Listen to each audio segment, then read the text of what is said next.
வாழ்க வையகம், வாழ்க வளமுடன்.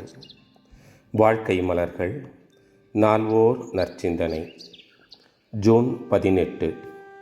தலைப்பு பண்பாடு.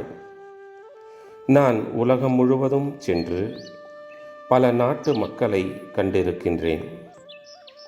பல நாட்டு பெண்மணிகளை நான் கண்டு அவர்களுடைய பண்பாட்டினுடைய அடிப்படையெல்லாம் ஆராய்ச்சி செய்திருக்கிறேன். ஏனென்றால் எனக்கு பண்பாட்டின் மீது அதிகமாக பற்றுதல் உண்டு. பண்பாடு என்றால் என்ன? கேள்விக்குறி.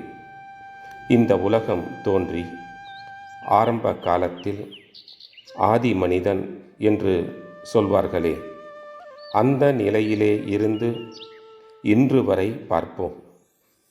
எத்தனையோ மாறுதல்கள் மனித சமுதாயத்திலே வந்து இருக்கின்றன.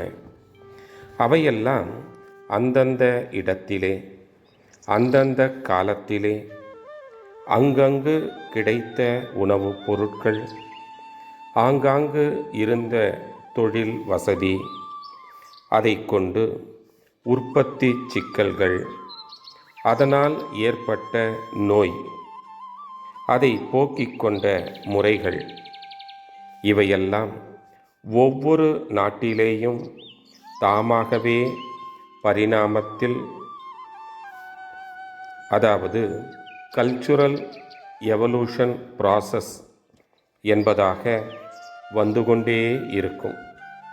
ஆகவே ஒரு மனிதன் ஒரு இடத்தில், ஒரு குருவினிடத்தில், ஒரு நாட்டில் ஒரு பண்பாடு இருக்கிறது என்றால் அதை நோக்கி பார்த்தோமேயானால் நீண்ட கால சரித்திர தொடராகத்தான் அது இருக்கும். ஆகவே பண்பாட்டுக்கு மதிப்பளிக்க வேண்டும். அருட்தந்தை. வாழ்க வளமுடன். தொடரும்.